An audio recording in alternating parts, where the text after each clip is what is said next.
Okay, so good afternoon and welcome to the Author Spotlight, Emma.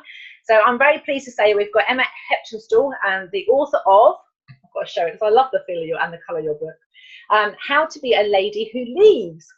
So I'm looking forward to interviewing and finding out more about your journey as an author, but also hoping that the community here in the author's journey is going to help us to help you raise awareness and tell people about it tomorrow, because you have some special offers and some bonuses for people if they buy it on Amazon on the 13th of September 2017. Is that right? That's absolutely right, Cheryl. Thank you for having me on this afternoon. Fabulous. So tell us about your book writing journey. When did it begin and what was it like? Oh, well, it was a bit of a journey. I think that is a good explanation. I started it in April 2016, about 2 days before I went to Vietnam for 3 weeks, when I had my day in London with Karen Williams, and we planned out the book in the day, and it seemed all very doable, really quite easy. Oh, how wrong can you be? Is there anything else about that? So, at the end of that first day with Karen, I just thought, oh, this is so doable. I just can see this whole book in front of me. It's going to be really, really easy to write. But life gets in the way, and that's what makes it challenging. Some of my book contains topics that I don't really like, but are important. And so making myself sit down and write them and do them justice was one of the challenges. Writing about financial separation on divorce is quite frankly really boring.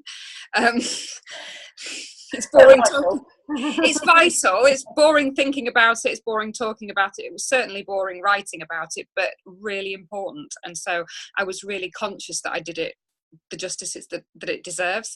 And so having Karen's support over the 366 days that it took me, according to Facebook, from that meeting with Karen to telling her that the final manuscript is done, I've looked at it to death, Louise and Sam have looked at it and it's ready, it was 366 days. Amazing. So why did you write this book? I wrote it because a lot of the information contained within it corrects many myths that are out there in communities about how you divorce, the cost of it, the horror stories that go on about it.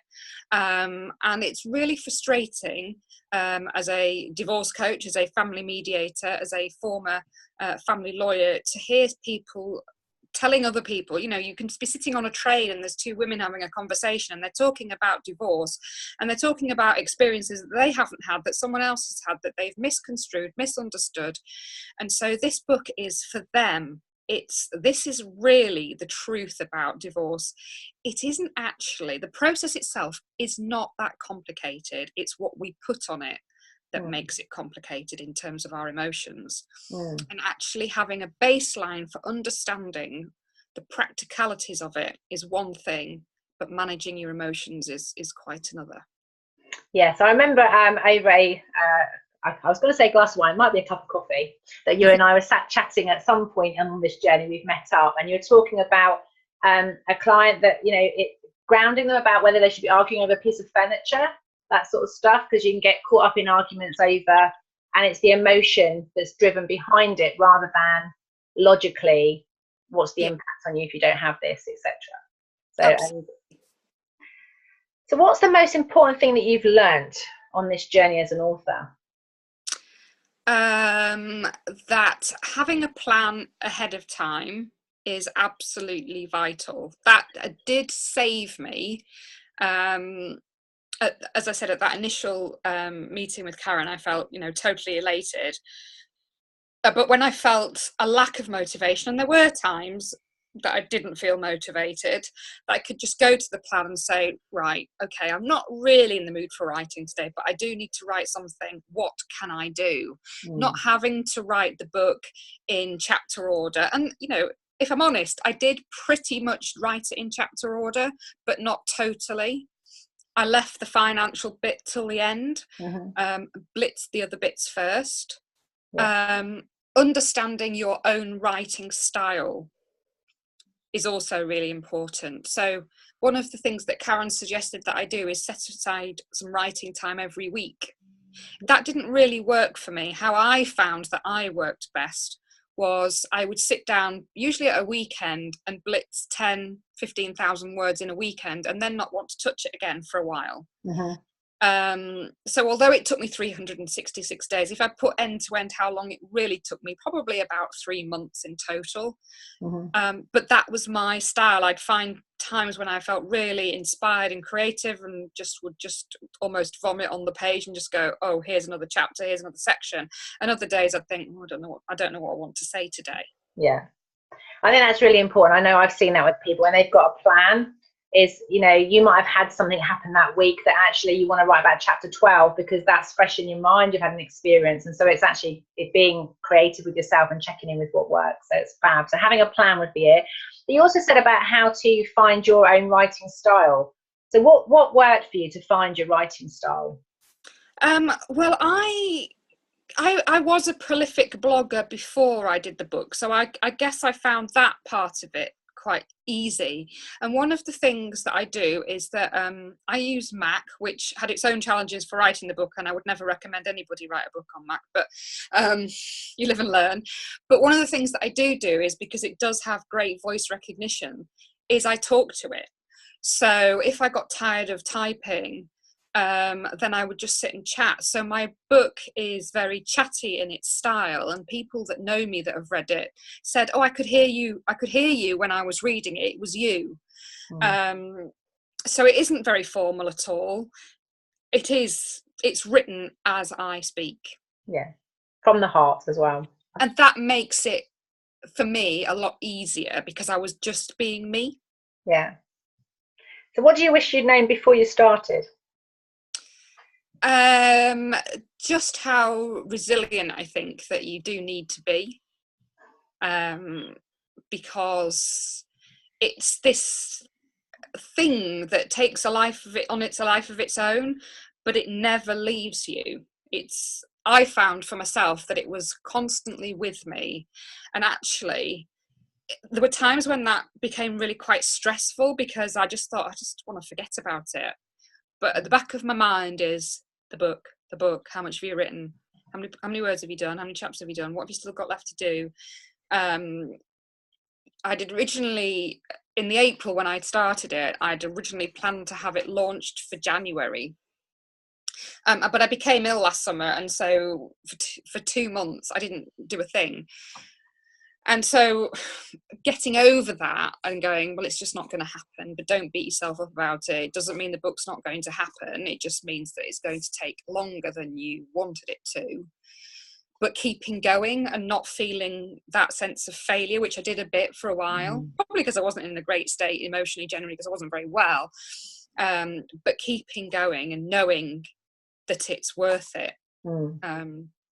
I think that's what I've seen. You see some courses, don't you, where they write a book in a weekend that then gives people this perception it can be done in a weekend. And I think that a bit like you're talking about the divorce, though, actually, I think the writing process, as you say, from the VIP day of doing the planning, is logically, it's very simple, isn't it? Mm-hmm. But I don't think we anticipate the emotional hurdles we have to do to how to find creative styles to write about stuff that maybe for some people it's a difficult memory for themselves, or for you it's subjects you're not really that keen about, or you don't know how to make them chatty or inspire people through them because it's kind of boring in the way that it's got to be addressed. I think it's really easy to underestimate how much that emotional side can impact us. And I think one of the most important things is just to say you have to give yourself deadlines, but just commit that it's going to happen, and that those deadlines sometimes have to move because you just can't predict what's going to come along. So what do you think is your number one strategy to have developed that resilience during this journey? Be kind to yourself if you are struggling, and just trust that if you've got the right support around you, it will happen, because those people around you will support you to make it happen. And with I know with myself, and I'm sure that Karen would agree, is that there were times when I'd think, oh my God, I've got a coaching call with Karen tomorrow and I haven't written anything and I don't want to turn up on the call and not have done anything. So I would sit and do it. And, you know, I am kind of, you know, I was at university, that girl that would be up the night before getting her essay done. She's had 3 weeks to do it and she hasn't done anything at 5 o'clock the night before, and would sit and do it. So, you know, I wanted to grow out of that. I haven't. And I just have to go, well, that's me. That's how it works. You know, and then a full 12 months later, I'm in Vietnam with some very dodgy internet at times, with borrowing somebody's laptop because I didn't then own a laptop because I'm a desktop kind of girl, trying to get the final edits of this book done. But I did it with the help and support of lots of people in a different time zone.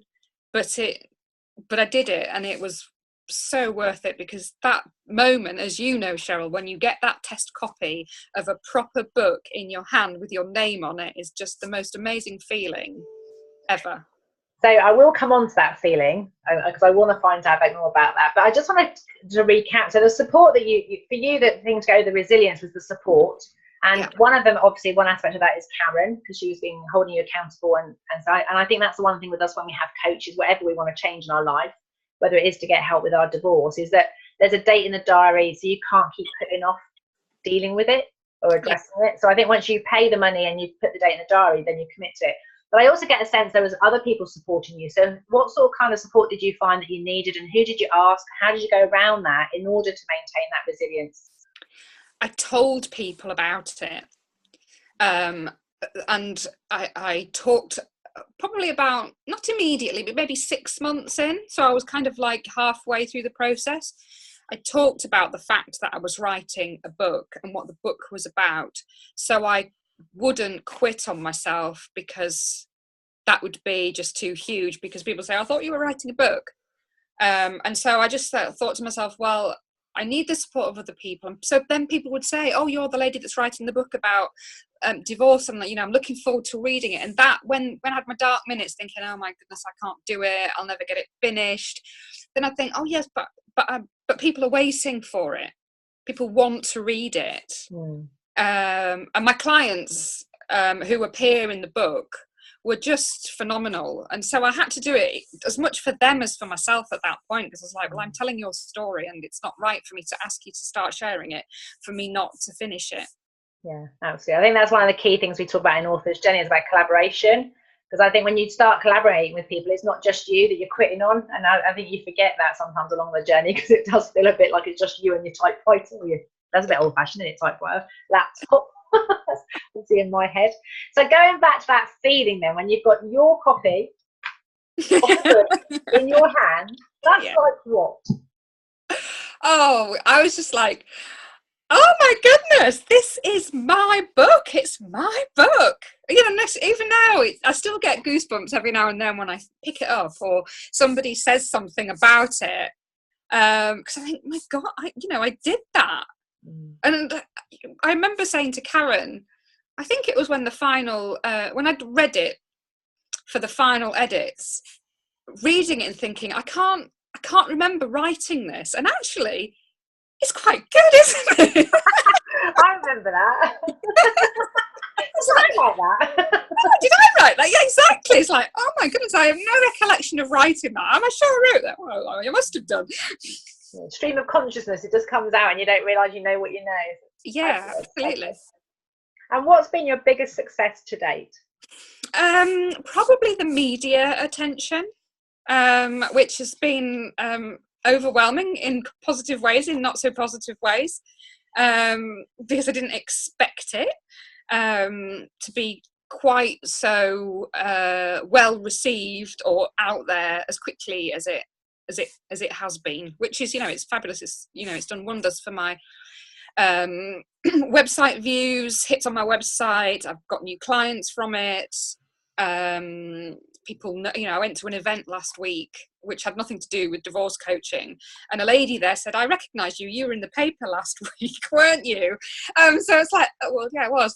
She goes, oh, you're the lady that's written the book about divorce. So, and that's a bit weird, So that's probably been the biggest success, is that the book is getting out there and people, it's not about me, it's about the book. They know what the book's about and why it's important. Yeah.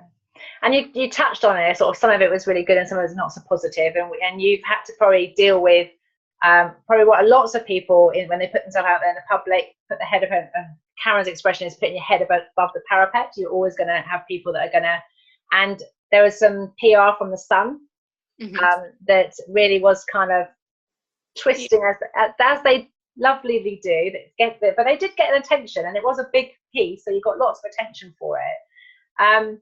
But I want to sort of finish, really, because I know this is really close to your heart, and I want to just sort of sum up why it was so important for you to get this book out there. Who are the women that you want to be able to support through this book? What is the driver that helped you build that resilience, that invested in a coach, that committed, even when you're in Vietnam on a different time zone, you didn't have a laptop, to get that edit done and make the book a reality? Who is it for?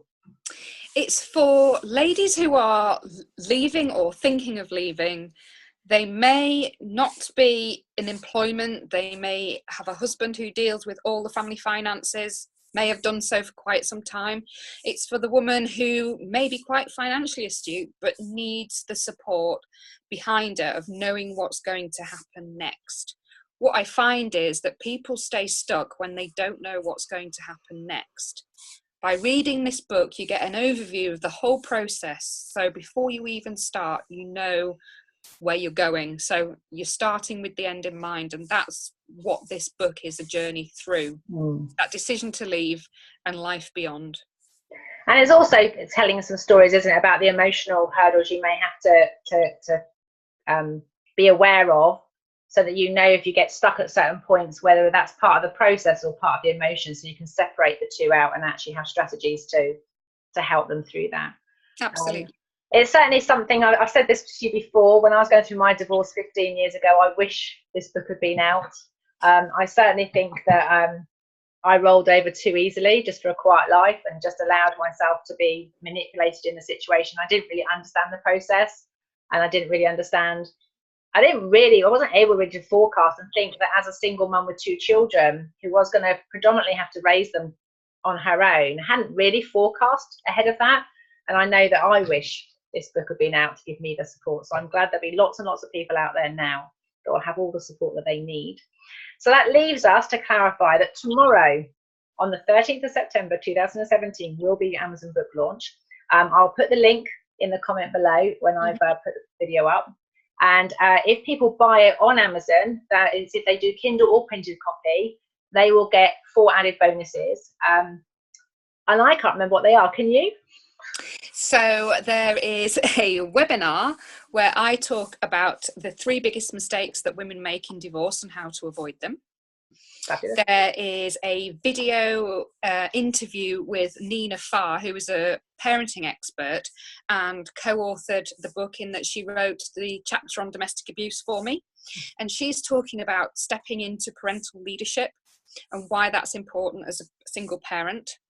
We have a fabulous healthy eating guide from nutritionist Rebecca Bolton about how to look after your body during times of stress, and a lovely hypnosis track from hypnotherapist Emma Langton to also help you manage your stress through difficult times. Fabulous resources, which are priceless when you think about the knowledge and wisdom and the change that they can have on people's lives through these difficult changes. So that brings us to a close today. So a massive thank you for your time today, Emma. And I wish you all the best. I will be tuning in, retweeting and sharing everything that I see about you tomorrow, because I do truly believe that the journey to help others is about collaboration. So all the best, and I look forward to hearing you at #1 tomorrow. Thank you very much, Sarah.